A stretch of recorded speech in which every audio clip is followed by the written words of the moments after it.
Welcome to Clubs Made Meaningful from Susner. This is a show about building clubs that people love, where strategy, culture, and brand come together to create real belonging. Let's dive in. Every brand in the world is fighting for attention that it has to earn. Someone has to choose to open an email, click the ad, follow, opt in. And if the message doesn't land, you lose the audience. Private clubs are one of a few places where that opt-in pressure does not exist. Members are already in. They're not going anywhere this season, hopefully. They will get that newsletter whether they want it or not. And that sounds like an advantage, and in a lot of ways it is. But it's also the reason that so many clubs end up with communications that inform members without ever reaching them. What tends to fill that gap is volume. More emails, more flyers, more reminders, all sent by a team that is often one person deep and buried. And still, the calls come in asking about something that was covered 3 messages ago. Crosby Renwick, my guest today, has spent his career on the sending side of that equation in an advertising industry where nobody reads anything that they didn't choose to read. Now he's sitting on a club board and receiving all of those communications. And that vantage point is what we're here to talk about today, along with what clubs might borrow from industry that never had the luxury of a captive audience. Crosby, welcome to Clubs Made Meaningful. It's a pleasure to have you join me today. Thanks, Derek. I appreciate the opportunity to opine after I've been on the board of Marrakesh Country Club, almost 4 years. Not only are you currently on the board, your background is in the agency world, 30 plus years in advertising and all related, I think, marketing, communications, all the expertises of what fall underneath that agency world. Most of that time in New York, from my understanding. Before we dive into, because what I'm super curious about is what private clubs can be learning from the clients that you worked with, what for-profit companies, how they approach communications. But first, sort of give us a brief background on you and your path heading into and then through the agency world. Well, I was the director of strategy for a branding company, and what McCann Erickson had always used as their sort of truth was that advertising or marketing was a truth well told. You're not lying. You're taking the best of something and putting it to its best advantage. And I've always believed that was a good thing to do. And anyway, after I pretty much retired, I found this house out in California. I had known about this community before and was sort of interested in it because of the architecture. But I realized there was so much truth there that was not being told very well. It left a lot of, to me, this was partly an investment. And so to me, that left so much value on the table. What an awesome statement. I'm going to use that. Credit to McCann Erickson or the founder, whoever said that. That's amazing. So I'm thinking of your career being on the sending side of messages on behalf of, or creating the communications and creating the messages that would then get sent out on behalf of your customers, which I'm guessing for the most part were for-profit companies, large companies who were sending communications to either customers or prospective customers who had no obligation to opt in and listen. So the need for that messaging to connect, to tell the truth, to engage was critical.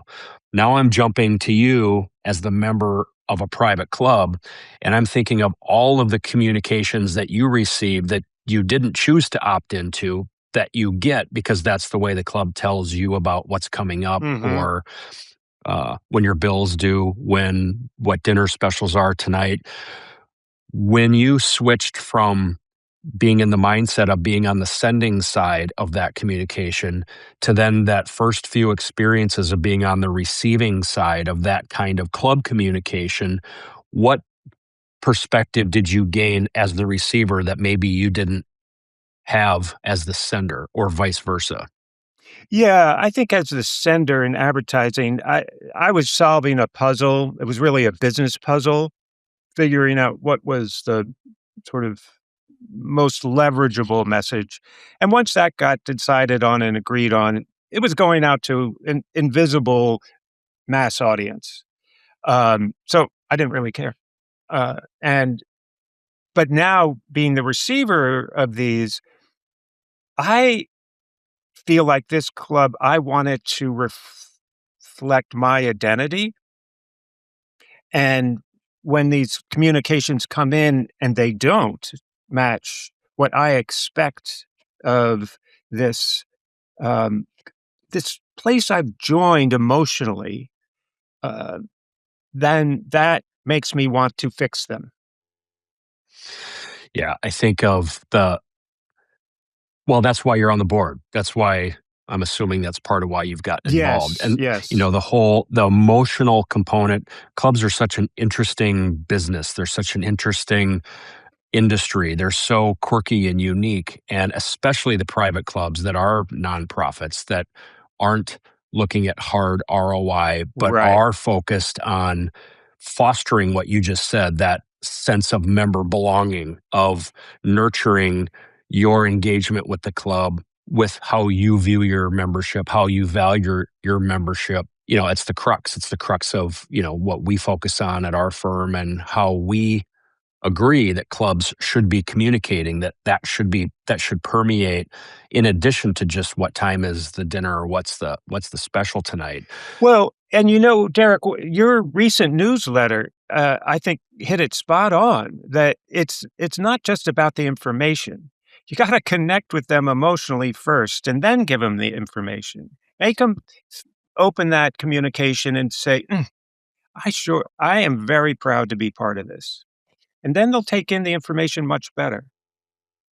Back to the interesting thing too for me is the opt-in. You mentioned our newsletter, and thanks, I did not pay you, promote, like, just in full I know, transparency, but I thought it no was really. promotion. I sent it on to our president of the board of directors to because I think it's so true. We keep feeling like, look, we've looked at this as a business. We've got the data.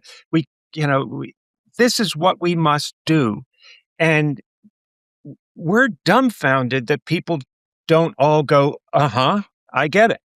But they are so emotionally involved in the club that, and each one of them has quite a different emotion attached to it.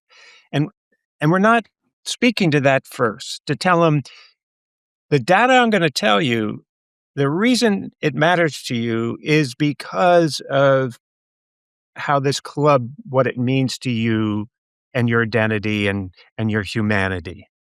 Back to the agency side, even back to our newsletter, we've never, we've promised that we would never add somebody to that list.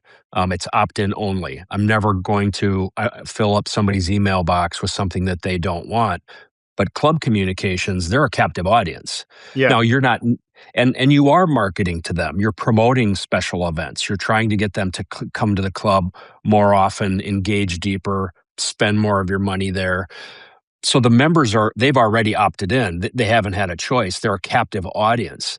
I wonder if that, because the club doesn't have to earn the attention of the members, Right. I wonder if that affects how they approach communicating to the members. But also what we have to realize is this isn't, millions of people that we don't know. At Marrakesh, we have 400 members, and they're basically 400 bosses or 400 constituents that all have an opinion about that communication. So you get a lot of feedback, and then you sort of throw up your hands saying, I can't answer, I can't be everything to everybody. I'm just going to continue doing it the same way. The other complaint that I'll hear from the marketing or the communications director at a club, who's often, in their defense, they're often a team of one. Oh, My yeah. guess, at your club, it's probably one. Sometimes it's not even a dedicated role. It might actually be the membership director That's what it is at our club. Yeah. who's doing the communications on the side, in an already overwhelming. So one criticism of a club is, why aren't you staffing for that if you agree that this club communication is critical? Yeah, I think we just expect people to be, to know this stuff. Yeah, and for sure. and And I think you and I, from my perspective, from the agency side of the world, I take for granted, because this is the world I live in, I right, take for granted that people know some of the sort of table stakes components of what's important and why it's important and how to do it and why you need to do it well. I think I take that for granted, and I maybe forget that the person who is in charge of administering all these communications, that it's not their, maybe their primary function or their background or their training. right, and it's not their background.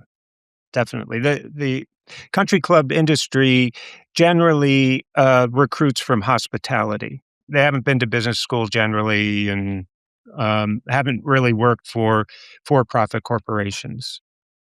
And what they've done is they've worked for restaurants and clubs where their job is to greet people and make them feel welcome and to serve them good food in a gracious way. That's the one thing that, uh, I joke, but it's not a joke. That's the one thing every member wants, is good food. The one thing. Not everybody golfs, not everybody plays tennis. Everybody wants good food. Yeah, but the problem is that country clubs are a very different business than restaurants. And it is very difficult to deliver uh, the quality and service of a really fine restaurant at a country club because the hours go up and down. You're only open 4 nights a week. Wednesday night, not many people come in. It's just not consistent. So much of the staff is seasonal, and we often have to rehire every year. So, food and beverage is the biggest complaint of members across the country club industry, and it's just a tough one to really please them. I was talking with a marketing director at a club the other day that we're working with, and he was walking me through the quantity of emails that he sends out, of the flyers that he produces to promote events. And one of the things he was frustrated with was he's sending, and he's really diligent about all the information that gets sent out to the members all the time. And I would argue he's probably sending too much information, but his frustration is that then he sees a member or gets a call from a member who asks him for the information that he's already emailed out Three several. times. Exactly. Yes, yeah. What's from your perspective, either from the board perspective or as the member who's receiving these, what's the why, or deeper, what's behind that? What's going on there? Uh, part of it, I think, is members are lazy and they don't pay attention until they wanna know something. Um, Part of it is in our case, we haven't gotten the members' website really organized so that it's easy to scroll through to find the things that you're interested in and then click on those to find out more information. What we do is give them all the information about everything, and they're lost. And yeah, our emails cover too much because they tell us, "Don't send us emails every day." Okay, so we send them 3 times a week, but boy, those emails are long, and we try to make them pretty, but then that, obscures the information. It's a really tough challenge. You're leaning towards, this is a great segue, thinking about that version that moves somebody who wants to learn more, who wants to dig in, versus just feeling informed. From my experience, so many club communications that we see seem to be approached as if it's an obligation. We have to do this. We have to send this out. This Mhm. is this is our duty and our responsibility. Get the information to the members. Check the box. Cover ourselves. But Right. as a member, you already alluded to this earlier. What a member wants from that communication actually goes beyond just what tonight's dinner special is. It Yeah. leans into your identity as it's tied to the club identity. I don't mean to answer that for you, but maybe you could expand on that a little bit. No, no, I just think our opportunity is every communication, when they open it up that email, they should say, "I know the fees are high, but God, I love this place. And how you do that is not easy, but you should at least reflect the pride and beauty of the place in everything you do. I wonder, and I'm not asking you to solve for this yet, although, for people listening to this, this might be a potential takeaway. But if a club is communicating well, if they're doing it right, maybe you've seen examples, because I know you're working on this on behalf of your club. What does successful communications look like when it's coming from the club, not just with sharing all the information about events and what's coming up, but the emotional side of continuing to nurture and reinforce that member's sense of belonging? Well, I think it's gonna be different with every club, what their emotional connection is to it. Um, it's kind of like a magazine that you love. If there's a magazine you love, the way you go through it and the way it's organized and laid out and the graphic organization of it keeps telling you the same information that you already like. That's why you belong yeah, that's why you subscribe to that magazine. As a member, I'm thinking like as you first joined, you were onboarded, you kind of got accustomed to it, and then got into the rhythm. Now you're on the board. Coming from your professional life of executing, of sending out that messaging, like you said, to the invisible person, although motivated to engage somebody, even at a very small, I mean, you're sending it to millions and millions Yeah. of people, where a very small response rate of, point 0.1 something percent is probably considered successful if that converts business. Compare that to you now being on the receiving end of club communications. Is there anything that jumps out the most as the most surprising, or the biggest difference in the mindset of how an agency might approach that type of communications versus how a club does it? I think what we've decided is restraint is imperative. We're not like every other club that is talking about luxurious lifestyle and championship golf course and all this, global luxury. We're very confident in who we are, so we are very restrained. We don't oversell. We're quieter, and when we communicate, it's with a soul. And to an audience of 400 Yes, right. that that you've surveyed, that what they want, what they value, and they're captive. Exactly. Right.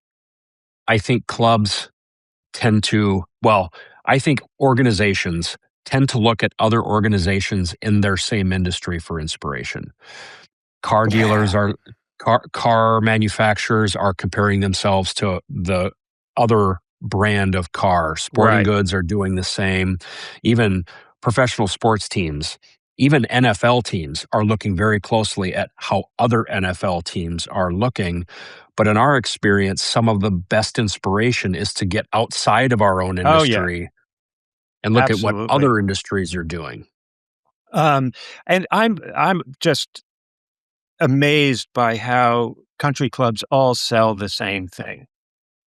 They sell the Range Rover coming up to the clubhouse door and the long fairway shot with the drone, you know, lovely couples having cocktails in the sunset. And to me, the thing that for-profit companies learned long ago that country clubs still don't get is that you have to differentiate. You have to create, your own identity. And what I think uh, I look at is hotels, particularly boutique hotels that have um, decided that more of the same is a bore, and they want their clients, their customers to feel that they're interesting, that they have a soul, that they have a heart. So, to me, country clubs it is such a fertile place for business development for companies like yours. because they all sell the same thing, and it's not doing that. They're spending money and it's going down the drain because people are seeing that everywhere. What's the difference? Sparkling pools with kids jumping off the high dive, big deal. Yes, I know that, but what else? How are you gonna make me feel like I belong? That this is, part of my identity. There is a guy, I don't know, do you know Jeff Klein? No, I haven't had the pleasure yet. He, uh, he started out as a hotelier, and he owns the Sunset Tower in Los Angeles and was the Jane Hotel in New York. And then he started the San Vicente Bungalows Club. And actually, Kara Swisher did a podcast with him. I'm going to send it to you. This guy understands what clubs are about, and he understands how the next generation, why there's a boom in clubs, and what it is that, for particularly the next generation that's so has grown up in a digital world, that they need the bonding and the human connection. And I feel like your traditional country clubs, they see it as, competing on the golf course, that's kind of the pinnacle of belonging, and I think the next generation doesn't see it that way. Yeah, and I'm not sure whether I'm just flat out criticizing them or giving them a pass because it's the way that they've always done it, Yes. and they just don't know it better. But I agree. So many clubs are stuck in comparing themselves to the club across the street, or even nationally. They're like, we want to be. Look what they're doing. We want to do that. There Right. are clubs though that are visionary, that have visionary leaders that see that they can be looking outside of that industry and setting their own path and deciding who they are and who they're for, and then figuring out what that looks like and sounds like. But there's a very kind of keep up with the Jones, follow the leader, look, well, if they're doing well and we look and sound Right. like them, then that means we'll do well. But you have a different culture, a different membership, a different, even Yeah. if you have the same exact amenities and you cost the same at the point of entry, you're not the same. No. Right. Totally different people, totally different culture. You've gotta everybody wants to be, as I say, everybody wants to be interesting. You know, some people wanna just hang with wealthy people, other people wanna hang with interesting people. And somebody said to me, the key with that might be as the club leadership being interested. Uh-huh. So think about a great networking conversation. Some people walk into that conversation wanting to be the interesting person, but Right. sometimes the best person in that conversation that takes the most away is the one who's expressing being interested and open and learning and Right. Yeah, yeah, interesting yeah. twist. Somebody who listens. I'm thinking back to the membership director who's in charge of internal club communications, or if they do have a marketing director. And what I love about what you said, that I think if one of these, I'm thinking of a couple people that I know, if they were listening, I think they would like this, is that your solution might be less is more. Telling them to Oh, do yeah. more isn't the answer, but giving them some clarity would help them do less better. Right. No, I think you're right. Less is more, and more is too much. Are there any examples that you can think of from outside the club world, from hospitality, from hotels, or from companies that you worked with on the agency side, where clubs can look specifically to the tactics of how they communicate and that we could learn from? You mentioned the boutique, like the independently owned boutique hotel industry. That's fascinating. Yeah, I think that's the really relevant area, where they make it feel like you've come home, and it's not a big white box like a Four Seasons that has really generic luxury. Um, People see that on Instagram all day long, and it's nothing special anymore. It's not. doesn't engage them. So I really think hotels that create this very bespoke atmosphere, and particularly service. The the power of calling somebody by their name is immeasurable, and that simple thing, that kind of service, does make people feel like they are special, and it works.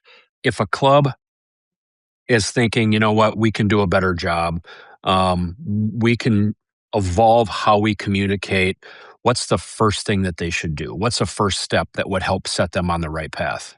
You're going through some of this right now at your club. Yeah, Like, what's that foundational piece? I think what makes them different, figuring that out, and um, hammering it home every time. It can be something simple, but you gotta focus on it, and it's generally gonna be something that people will agree with, but you have to bring it to the fore. There's a two like super tactical examples that I can think of. One, a club that we worked with reestablished their vision and their mission and got it down to, 7 words or less with real clarity to then put that mission statement that said, like, explain to the staff, here's what this club is all about. Here's who we are. Here's what makes us different, unique, and special. And in that mission statement, it helped that staff member see how in their role they could help the club continue to be working towards achieving that vision.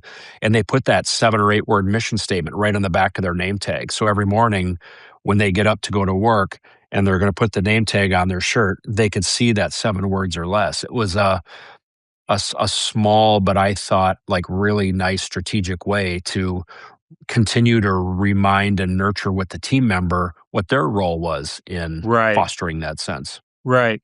As long as the mission statement wasn't generic, because that's so many of them are.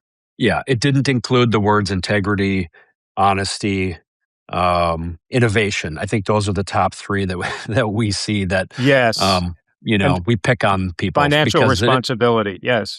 Yeah, no yeah, kidding.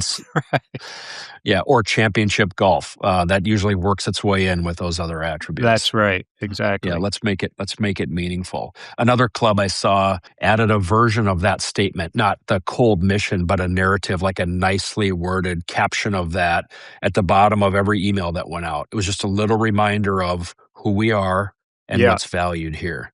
Um, because if you're not reminding your members or you're not giving your staff that guidance, if you don't have clarity on who you are, people are going to decide who you are in terms of their own interest. right, exactly, yeah. Are they they could be looking for networking, and a lot of a lot of clubs can provide that, but that's not gonna be a good, way to pitch yourself. Last one, from your perspective, when you think about the private club industry and where clubs are heading, even thinking about your club over the next several years or the next 10 years, when we look back over the last 10 years, the club industry's changed dramatically, especially with the pandemic. From today, looking forward to the next 10 years, what makes you optimistic about the possibility of where clubs are heading and how they can continue to evolve and improve how they engage and connect with their members. Well, I do think that the idea of a club is going to be increasingly valuable because so much of our lives are digital, not really human one to one. You're on your phone, you're on your laptop. People are going to the office less, so they have less connection there, going to church less. So I think that the idea of a club is very valuable. Um, However, there's a big difference between residential country clubs and sort of standalone country clubs. Standalone country clubs they're on the upside of the demographics with 40 somethings that have kids that were like, yeah, let's get those kids at swimming lessons and tennis lessons. The residential country clubs, like Marrakesh Country Club, the average age of a new buyer there is 60 years old. And the number of 60-year-olds is going down considerably, just because of the generational change after the baby boomers. And it really won't be until 2033 that it bottoms out. So we have and in the Coachella Valley, it's mostly residential country clubs. So we have a smaller audience, a declining audience, uh, and the same number of clubs competing for that. So we really have to define a space and a differentiating point of view, to get those people to want us more than any other club.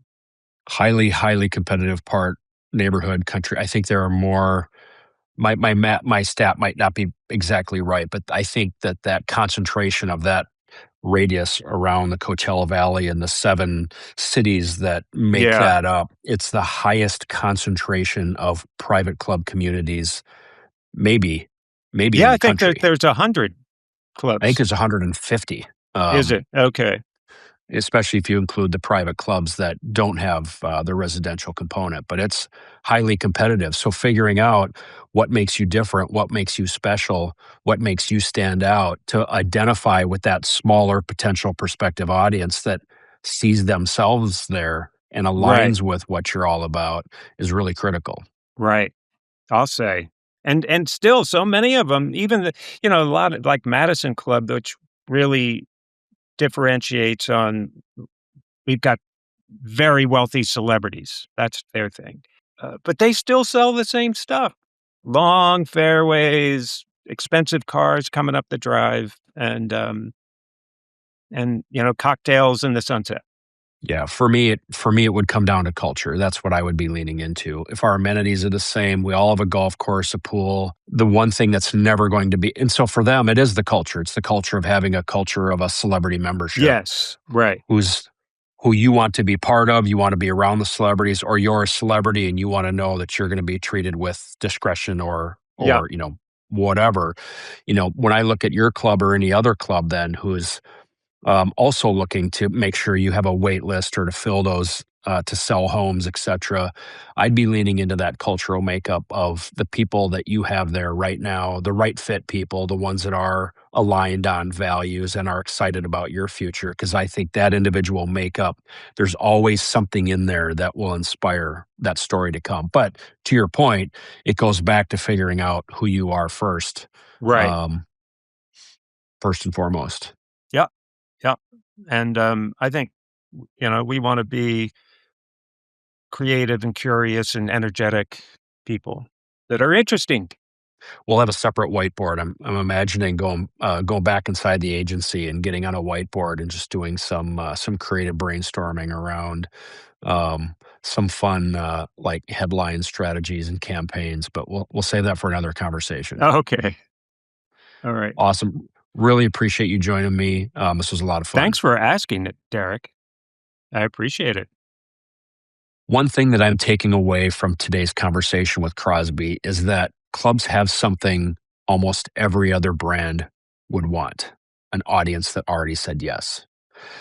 That advantage can quietly turn into a liability the moment it becomes a reason to stop asking whether a message is worth sending.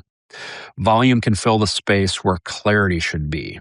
And when a club knows who it is and what it's building toward, that small team's output starts working a lot harder with less because every message is carrying that same idea forward. Another thing worth sitting with is where Crosby's perspective comes from, which is outside of our private club industry. In our work, we don't look at other clubs for inspiration. We look at them to make sure that what we're doing is distinctive. And then we look somewhere else entirely for inspiration and for thinking and for approaches. The private club world tends to study itself, and there's a ceiling to what that can teach you. If this kind of thinking is something you want more of, I'd love to have you as a reader of Clubs Made Meaningful Insights. It's not episode recaps or show highlights, but rather original thinking, frameworks, perspectives, and ideas on identity, belonging, member experience, and club culture.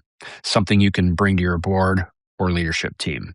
And you can sign up at clubsmademeaningful.com. At Susner, we help private clubs build brands that create belonging. If this episode resonated with you, please share it with someone in your club world. And until next time, let's create something worth celebrating.